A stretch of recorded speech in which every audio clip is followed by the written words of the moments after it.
Especialistas dizem que o grafeno tem potencial para movimentar 4 trilhões de reais nos próximos 10 anos. Um material que é 300 vezes mais resistente que o aço e extremamente fino pode provocar e deve provocar uma nova revolução tecnológica. Um condutor de eletricidade mais eficiente do que o cobre, além de ser um material melhor para a fabricação de produtos eletrônicos.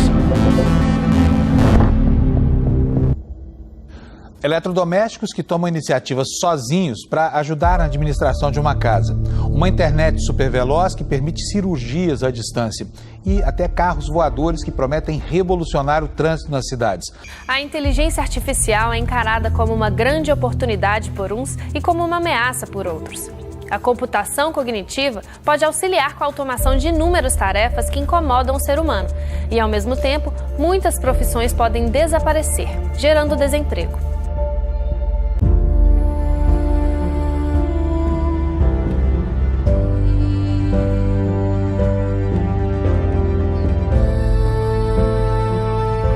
Como adaptar o mercado de trabalho a essa quarta revolução industrial? Milhões de empregos podem ser ameaçados pelos robôs. Na medicina, máquinas já conseguem diagnosticar doenças, incluindo tipos de câncer, tão bem quanto um médico humano.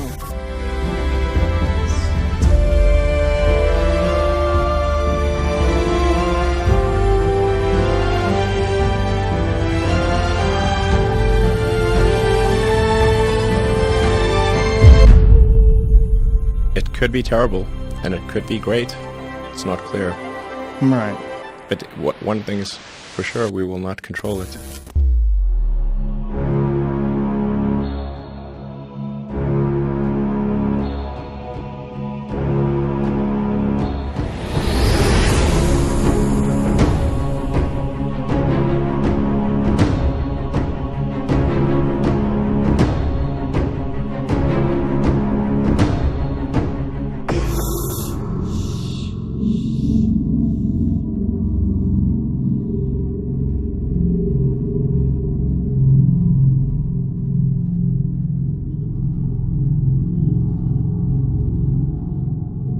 Aqui, ó, a nossa capinha. A capinha aqui. Coisa à toa, né? Isso aqui protege contra a poluição eletromagnética. Isso aqui é um micro-ondas. Você fica com o micro-ondas meia hora, começa a esquentar a orelha, não começa? Está cozinhando neurônio, está estragando. Então hoje existe a proteção. Isso aqui é um problema seríssimo. As crianças na Califórnia, nos últimos 10 anos, dobraram a incidência de tumor de cérebro, porque o pai dá para a criança de 7 anos de idade um celular. E o crânio, a calota craniana da criança tem a metade da espessura de um adulto. Essa onda entra e prejudica, começa a dar tumor. A major U.S. government study on rats finds a link between cell phones and cancer, an explosive development in the long-running debate over the health effects of mobile phones.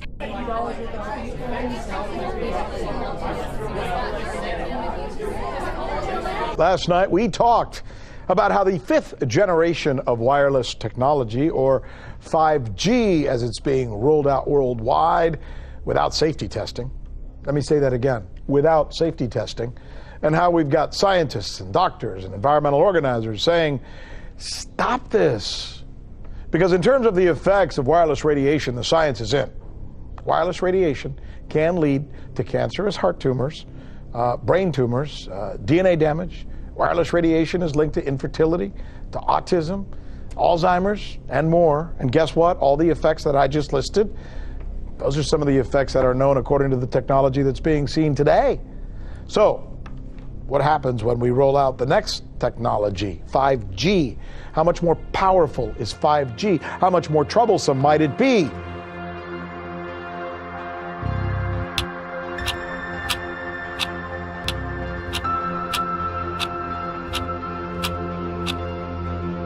The race to 5G is moving forward at full speed, but not without some international controversy. President Trump tweeted today that he, quote, wants to see 5G and even 6G technology in the United States as soon as possible.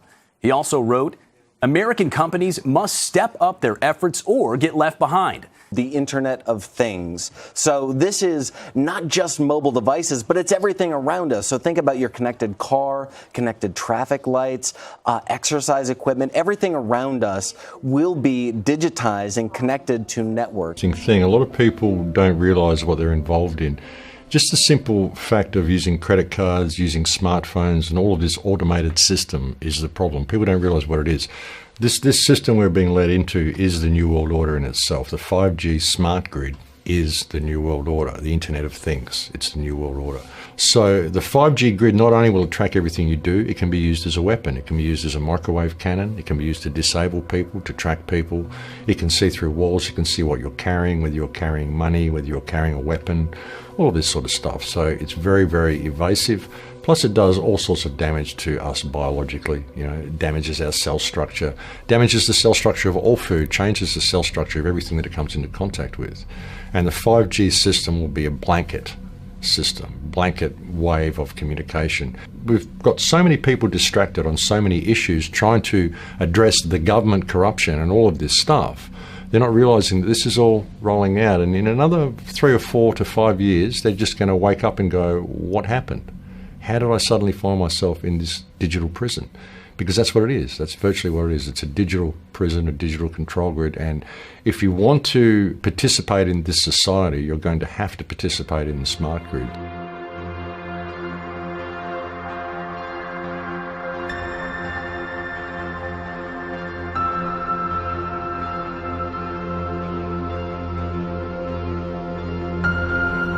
We have stories about artificial human beings being created with superpowers, and souls being transmuted into other bodies, and you name it, it's been in sci-fi. And we now have a generation that's been absolutely spoon-fed all of this. So they're ready. Oh yeah. And you go into this at great length. Yeah, in fact, we have a whole section there. How are they programming people to accept this, Terminator reality, really? Right. With you got drones flying everywhere, and and all being controlled, unmanned, all automated and controlled by AI. And we dealt with the movies. I really think that movies are not just entertainment. That's what we've been conditioned to think. Right. Movies are a propaganda tool, and movies are utilized today, I believe, to prepare us for the future that is being built for us, whether we like it or not.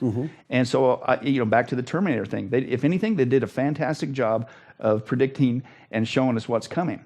And you're right. You look at every basic superhero movie scenario that's going on right now, whether it be Marvel, whether it be DC Comics and all that stuff, that's the biggest craze. What are these people? It's all about this super technology, this Skynet scenario. You could tap into this global system. You got artificial intelligence and creating the super intelligence that either becomes a threat or then some would say, no, it's going to benefit. And when we get to that point, then we've got the entire human experience being controlled by a machine, which will dictate everything according to an economic value and dictate everybody's value according to their economic worth. So this is a very, very bad situation for mankind to be led into under the guise of convenience and making our lives easier. It's really not going to do that at all. It's going to be used to lock down the world, because underneath it is the surveillance system that is the smart grid, and underneath that is the weapons system that it can be turned into if you don't comply with the smart grid. And it gets to the point where if you do decide not to comply, you become a dissident, they can simply switch you off, switch your chip off. And once it's all digital and you need that chip to get into your car, to get into your house, to access your bank account, to buy things, it's all automatic, suddenly you're locked out of the system. So there's no hope of dissent. There's no hope of free thought. There's no hope of questioning any of this. You just have to simply go with the flow.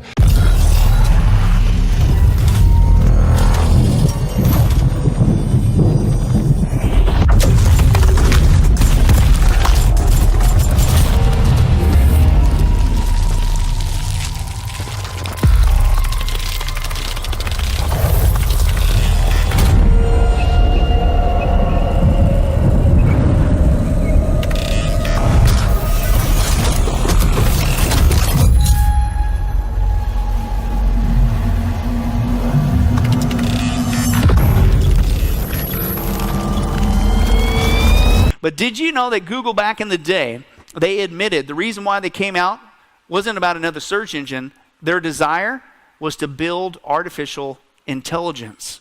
Watch this little nugget.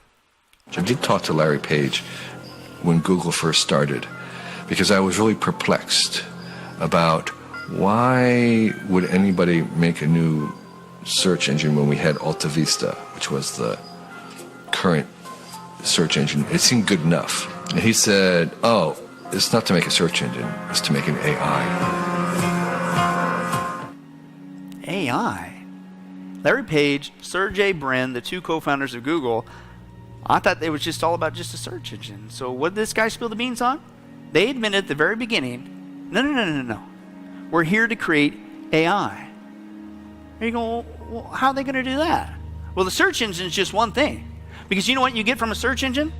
Information. You get patterns of behavior. You get databases. You get all kinds of information. What do you got to do in order to actually create a true artificial brain?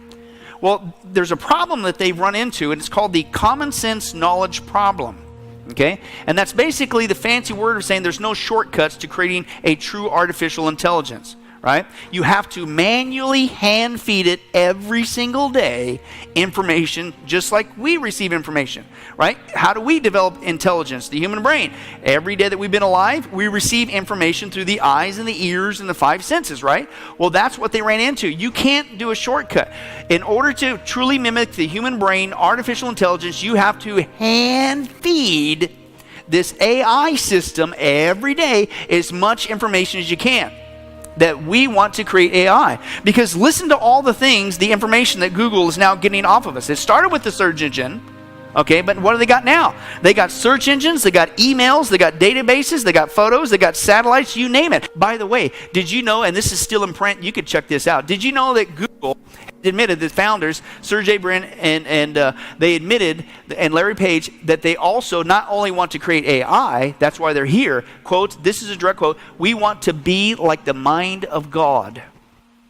So when you've got a system that is putting an economic value on every human life and every human action, this is a psychopathic system that will discard people if they cannot pay for every action they perform.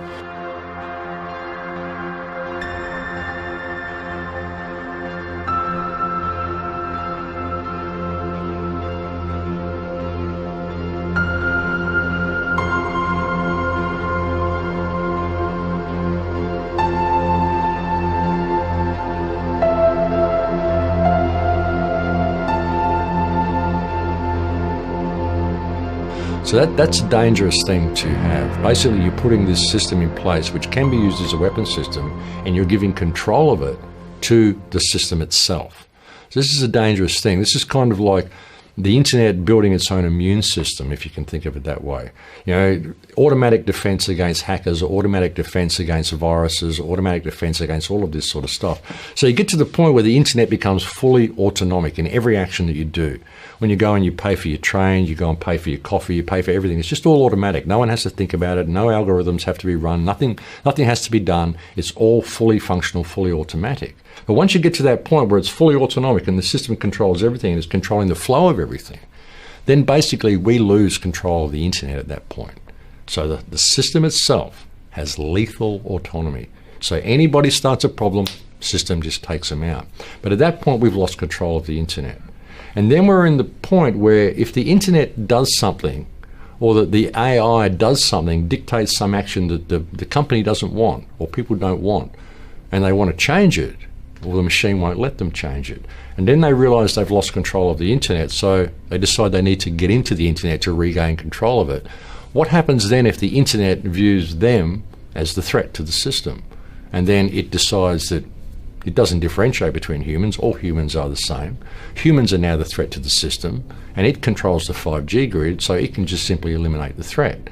So that's the way we could go. That's the possibility of what evil AI could do. And whether that's evil or whether it's bad or whether it's malicious, well, no, it's not. It's simply it defending itself, because we're creating a system and giving it cyber lethal autonomy for world security, and it believes the system needs to function as it is for world security. If we become a threat to that system, suddenly we are the threat to world security, and the system takes us out, because that's what we programmed it to do. But in Daniel, he is said to worship a God whom his fathers knew not. And this is a very powerful, strong God. You go to Revelation and read about what he's able to do, call down fire from heaven and so forth and so on. Yeah. And it all sounds like high technology controlled by the Antichrist. Yeah. And this God whom his fathers knew not, could that God be the God of artificial intelligence? Maybe a computer God that comes into its own and appears to have its own life. Yeah. Something like that. Yeah. Well, and what's interesting, you look at the development with artificial intelligence, and people need to realize this, Gary, artificial intelligence is not coming. Artificial intelligence is already here. And it's here in many different facets and forms. There's a race to see who can get to the top, like Russia's leader has forewarned. But you look at that and you go back to the Antichrist. You also go to Revelation 13 with the Antichrist and the image. What is this image that people will worship? And some are starting to wonder, when you begin to realize behind this technology, could this be? Could this be some sort of artificial intelligence image and what have you? And you're thinking, well, people, would they really worship an image? Well, yeah. It's what's called the image of the beast. Right, exactly. But you look at also not just the development of artificial intelligence for the military, but just in general, we have people right now, you see their hearts wanting an Antichrist worship scenario. They don't want there to be the Christian God, but they do want to worship something.